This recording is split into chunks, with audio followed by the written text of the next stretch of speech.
Alô, comunidade! Muito boa tarde para todas e todos que nos acompanham e boa noite, bom dia, né, para quem nos assiste depois, sem ser ao vivo, mas aproveita esse super resumo que a gente traz a cada dia aqui no ICL Urgente, um programa rápido com a atualização e análise dos principais fatos do Brasil e do mundo. Sempre com a gente, a Laura Couto, na redação do ICL, para atualização de notícias. Boa tarde, Laura. Boa tarde, Rodrigo. Finalmente sextou. Boa tarde para você que está nos assistindo pelos canais do Instituto Conhecimento Liberta e Eduardo Moreira no YouTube.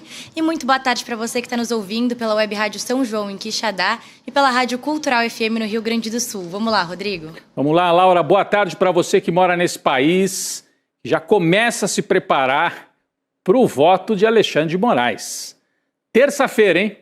9 horas da manhã, Alexandre de Moraes, primeiro-ministro, é o ministro relator, né, ali no Supremo Tribunal Federal, vai apresentar o seu voto, sugerindo condenação, muito provavelmente, de Bolsonaro e de outros 7 réus. Então o país já vive a expectativa desta semana. Haveria 3 dias, né, para o julgamento, terça, quarta e sexta, mas acabou de sair a decisão de que o Supremo vai reservar mais um dia. Então é terça, quarta, quinta e sexta da semana que vem. Semana cheia para o julgamento de Jair Bolsonaro. Daqui a pouco a gente explica melhor, traz até o calendário aqui para você se programar para esse momento importante na história brasileira.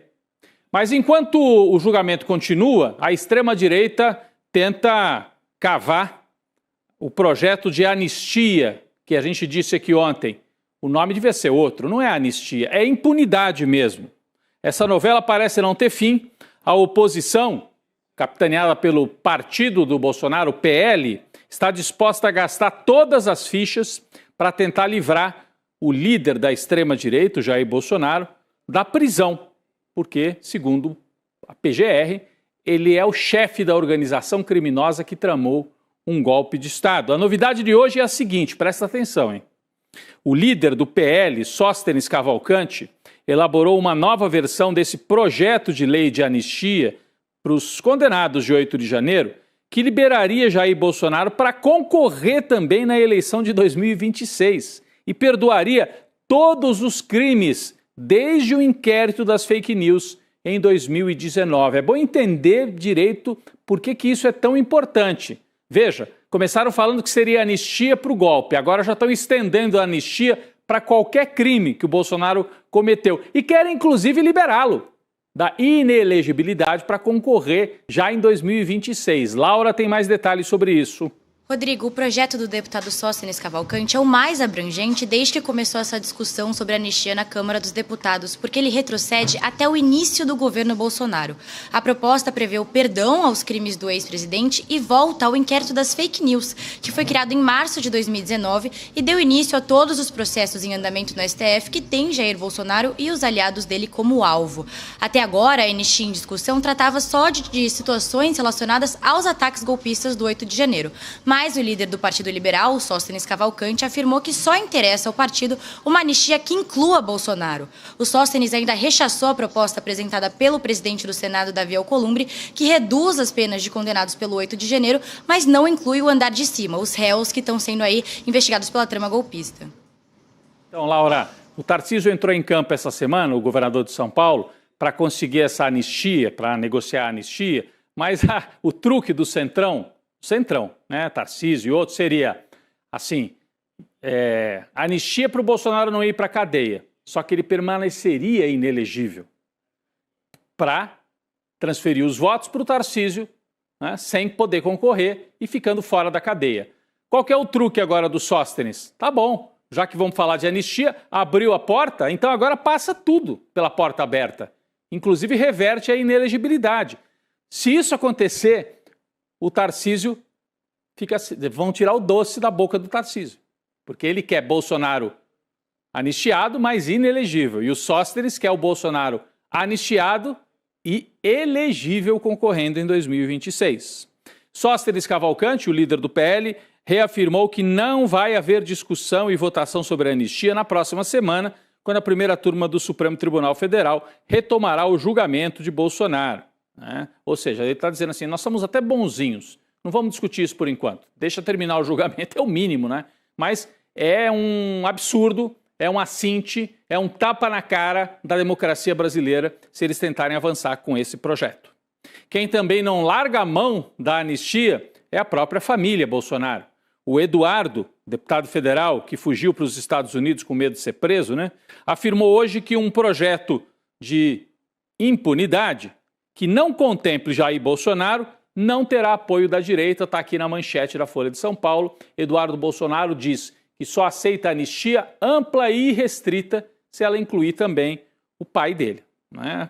Eu fico lembrando do Lula. Ajuda meu pai, ajuda meu pai. Ou seja, só pode ter anistia se for para defender o papai dele. Essa fala do Eduardo veio por meio de um post na rede social X, o antigo Twitter. O deputado do home office, né, porque ele trabalha, não trabalha coisa nenhuma, nem nas sessões à distância ele participa, comentou uma matéria sobre a existência de uma ala do PL que defende anistia sem Bolsonaro. Vamos ver o que ele disse aqui, ó. Deixa eu falar logo com todas as letras para que vocês entendam. Eu sei que vocês querem tirar meu pai da anistia para poder chantagear e forçá-lo a escolher o candidato que vocês querem emplacar. Então ele está sacando muito bem o jogo do Tarcísio, né? Qualquer anistia que não seja ampla e restrita não será aceita. A anistia só será ampla e restrita ou não contará com o apoio da direita e não terá efeito de diminuir as sanções internacionais.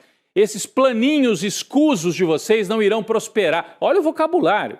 Ele está partindo para cima, inclusive, do Centrão, que está tentando operar com esta anistia, mas deixando o Bolsonaro fora. Vocês estão brincando com coisa séria e vão acabar sendo vistos como colaboradores dos violadores de direitos humanos. Viraram defensor dos direitos humanos agora, o Jair Bolsonaro e a turma dele.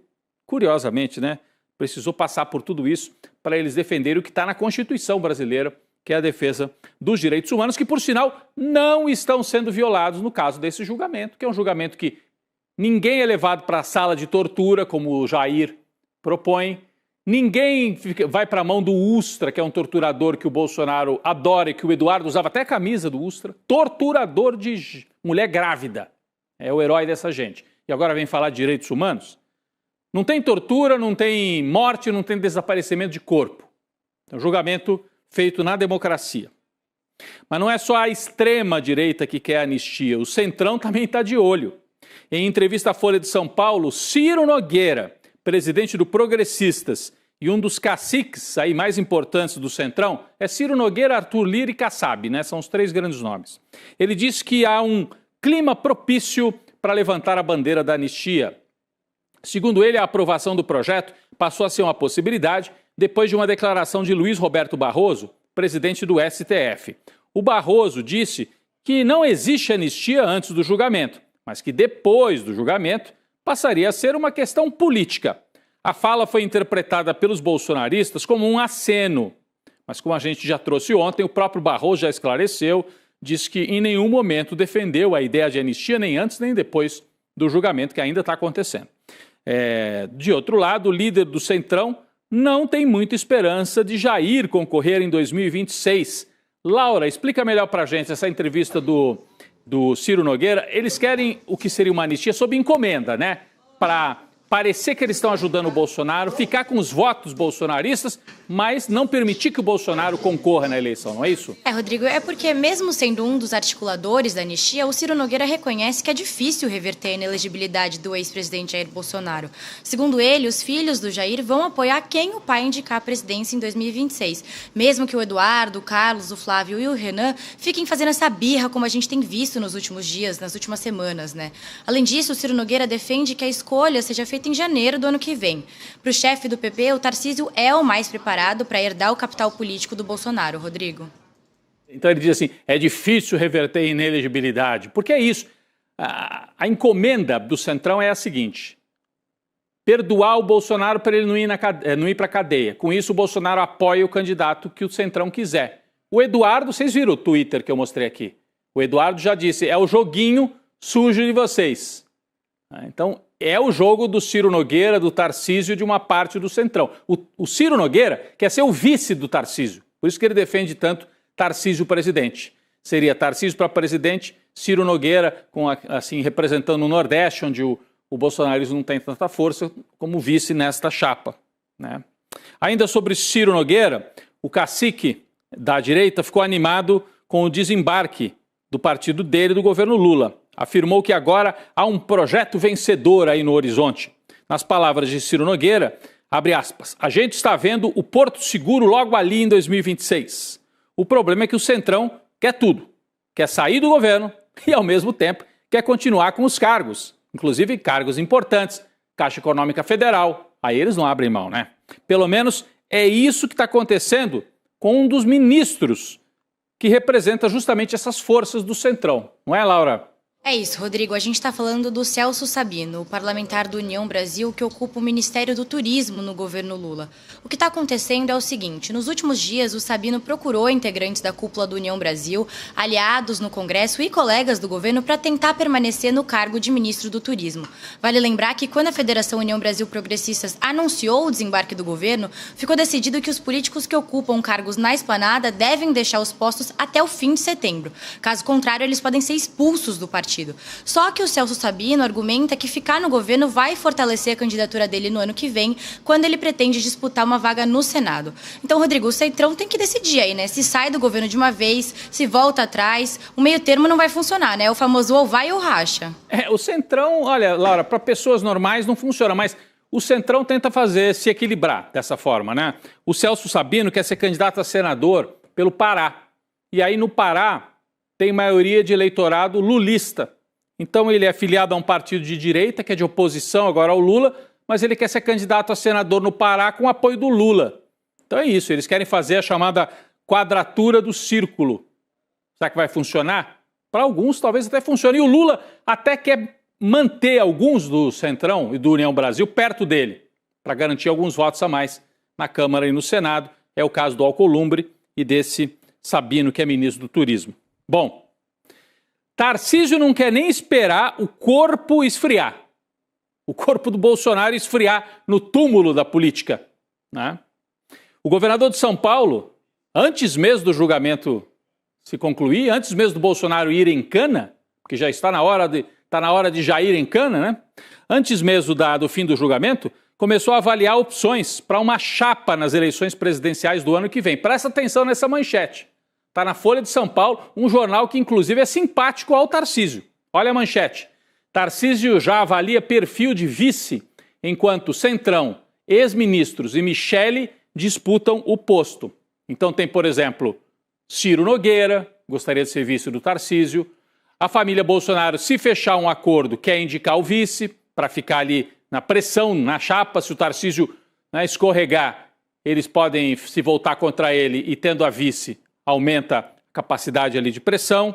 Então são opções importantes, né? Vale lembrar que até agora Tarcísio não confirmou publicamente a intenção de concorrer ao Planalto no ano que vem. Ele continua batendo na tecla de que vai disputar a reeleição em São Paulo, mas ninguém acredita muito mais não, né? Além de apanhar dos filhos de Bolsonaro, que consideram o Tarcísio uma espécie de traidor, de jogo duplo, né? Que opera um jogo duplo, agora o Tarcísio levou uma invertida do ex-ministro de Lula, José Dirceu, que está voltando à política e deve ser candidato a deputado federal em São Paulo, deve ser o mais votado pelo PT em São Paulo. É candidato para 300 mil, 500 mil votos para deputado federal. Dirceu disse que o governador de São Paulo é totalmente dependente de Jair Bolsonaro. Nossa equipe separou aqui a fala de José Dirceu. Vamos lá, olha aqui. Abre aspas. A direita brasileira hoje não tem um líder orgânico, não tem um líder empresarial e político, não tem uma coalizão política e empresarial que governe o país. O Tarcísio é uma ficção, por isso que ele precisa do Bolsonaro, porque não tem força nenhuma, não tem base eleitoral de Tarcísio de Freitas, não tem o tarcisismo, vamos dizer assim, resumiu o José Dirceu, que está com a razão. Quem tem o poder na direita, quem dá as cartas, é Jair Bolsonaro. E mesmo preso, isso vai continuar assim. O que pode atrapalhar é que o Bolsonaro não é o Lula, não tem a grandeza do Lula. Eles achavam que iam prender o Lula e que uma semana o Lula ia pedir arrego. O Lula ficou 2 anos quase preso e continuou comandando, né, as articulações políticas. Será que o Bolsonaro vai ter essa capacidade pessoal de resistência? Politicamente, ele hoje é o dono dos votos e dá as cartas na extrema-direita. Importante avaliação do Zé Dirceu. Falando em extrema-direita, Zambelli está de volta à nossa pauta aqui no ICL Urgente, né?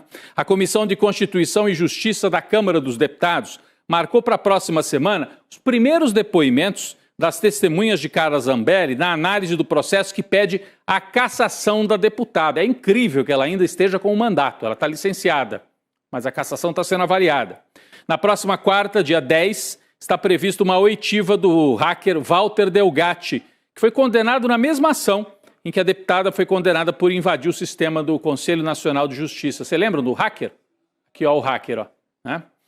Os advogados da Zambelli destacam a importância desse depoimento, afinal, Delgatti é o delator que constitui a base das acusações contra ela. Laura tem mais informações sobre a Zambelli. Rodrigo, a defesa da Zambelli também solicitou que a deputada seja ouvida pela comissão por videoconferência. Vale lembrar que ela está fora do país desde o fim de maio, quando ela fugiu do Brasil após ser condenada. E depois de quase 2 meses foragida, ela foi presa no dia 29 de julho e agora está detida em Rebibbia, na Itália.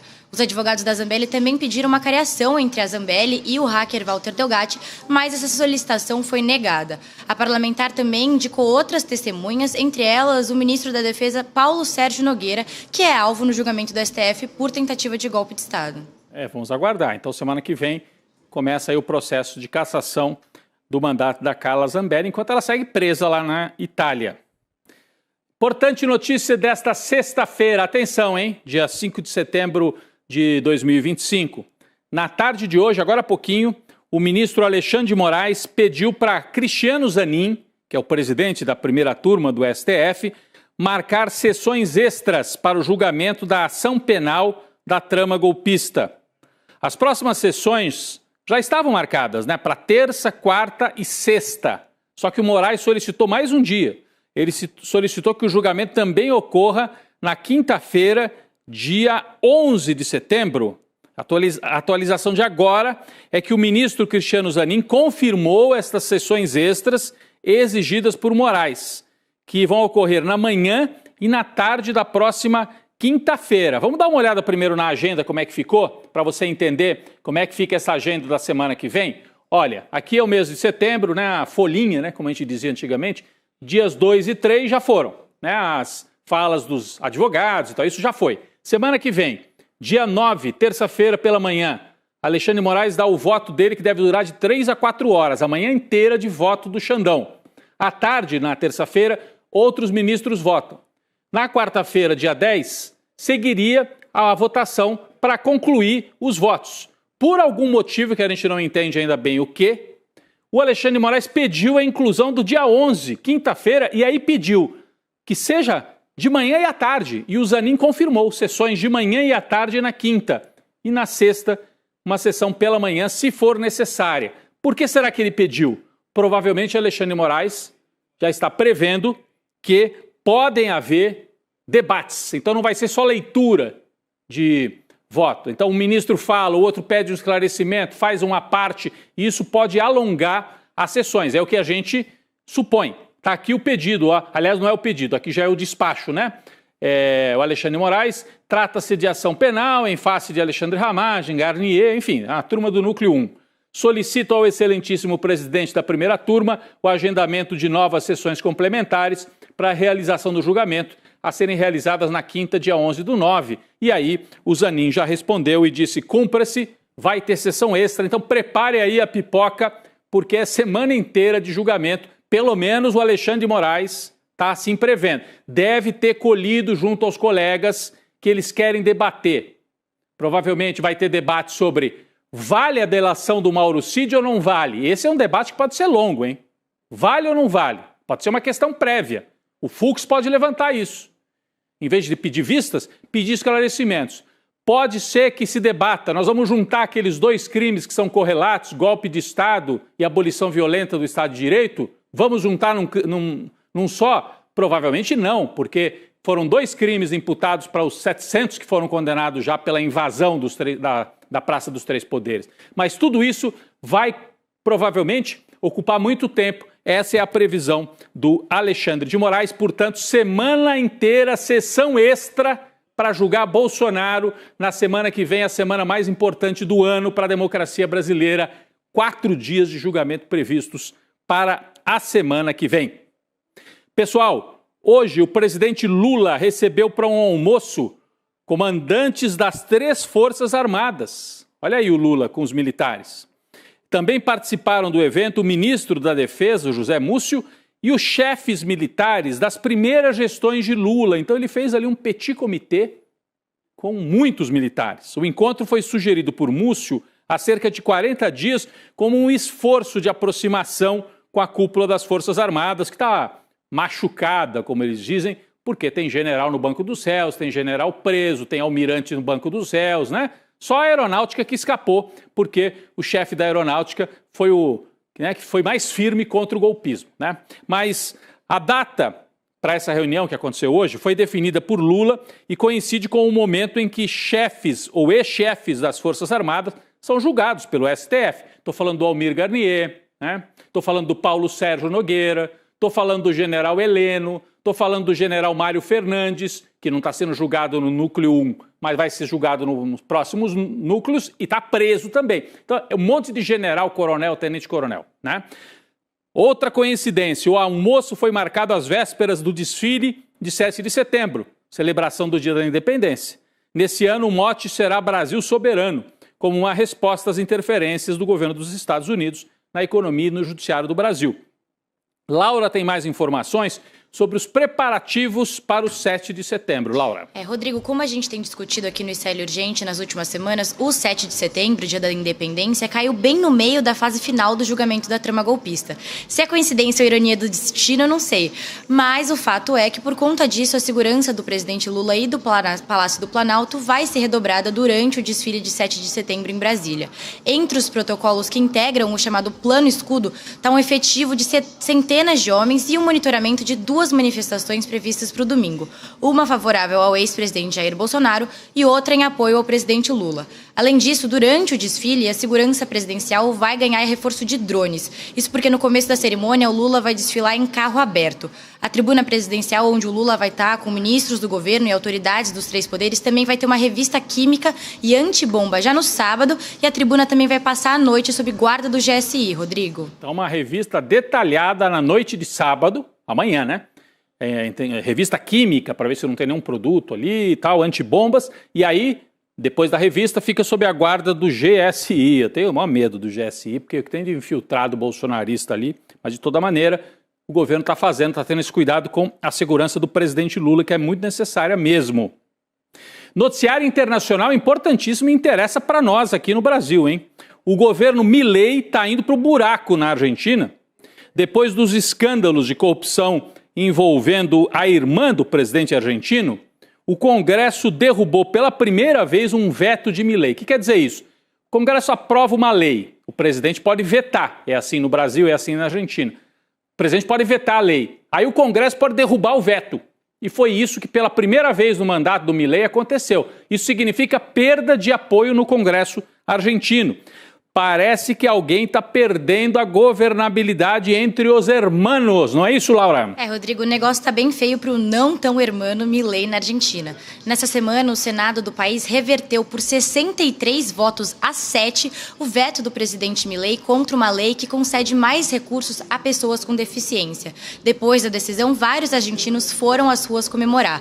Mas essa é só a ponta do iceberg das derrotas do governo Milei. Como se não bastasse isso, esse balde de água fria que caiu na cabeça do Milei ocorre no pior momento do governo, com a explosão do escândalo de desvio de dinheiro e propina na Agência Nacional de Deficiência, que é um caso que envolve diretamente a irmã do presidente, a Karina Milei, que também é secretária-geral da presidência. Além disso, com essa derrota, os planos do Milei de finalmente conseguir maioria parlamentar no pleito nacional em outubro foram para o buraco. Agora, com o veto derrubado, a lei que ajuda pessoas com deficiência vai ser promulgada, Rodrigo. É isso, então o Milei tinha vetado uma lei que favorece pessoas com deficiência.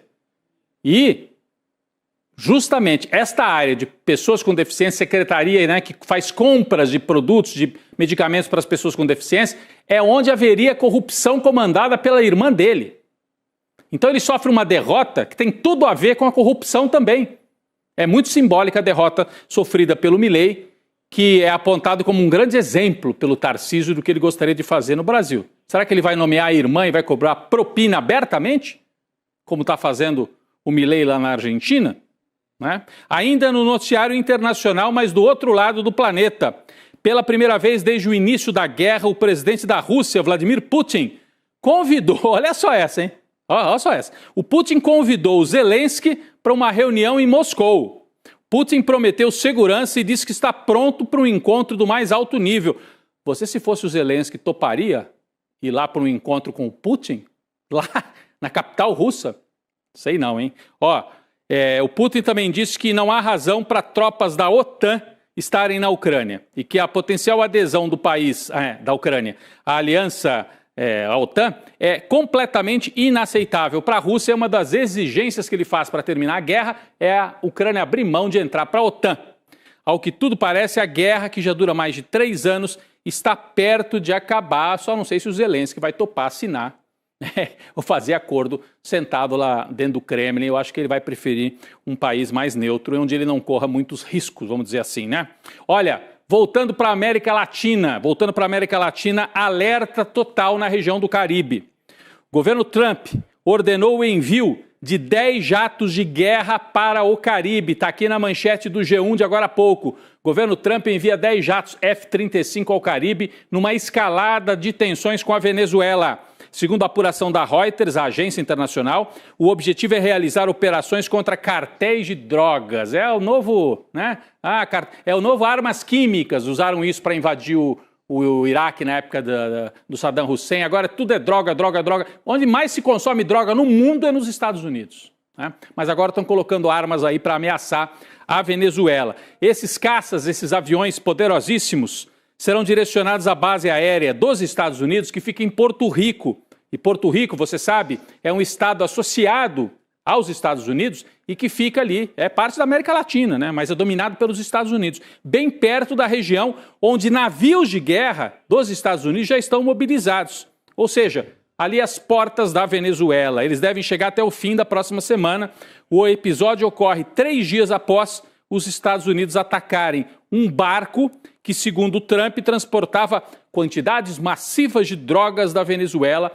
O ataque, estão aqui as imagens, o ataque provocou a morte de 11 pessoas, não tem investigação, é só assim, atacou, matou, para justificar esse aparato militar e essa pressão, essa ameaça de guerra, literalmente, dos Estados Unidos ali na Venezuela. Terminamos o ICL Urgente nessa sexta-feira com estas imagens terríveis do imperialismo atuando aqui nas portas do Brasil também. Laura, obrigado mais uma vez pela participação, pela parceria. Obrigada, Rodrigo. Bom fim de semana para você e todo mundo que está nos assistindo. Até semana que vem. Um ótimo fim de semana, mas antes disso, um recado urgente para você não se esquecer, hein? Eu vou até virar para o lado de cá para a gente mostrar. O Despertar 2025 é o evento presencial do ICL, que acontece dias 19 e 20 de setembro na Vibra, que é uma casa de espetáculos em São Paulo. Você participa digitando despertar2025.com.br e aí você garante o seu ingresso. Já estão esgotados em vários setores lá da Vibra os ingressos. Então, corra para garantir. Repito, despertar2025.com.br, vão estar vários convidados, vão estar personalidades do mundo da política, das artes, do jornalismo. O Edu anunciou Daniela Lima, jornalista, estará lá como uma das convidadas e palestrantes para esse público enorme que deve se reunir. E toda a equipe de jornalistas, a equipe aqui do ICL, todinha por lá para interagir com a nossa comunidade, o encontro presencial dias 19 e 20 de setembro.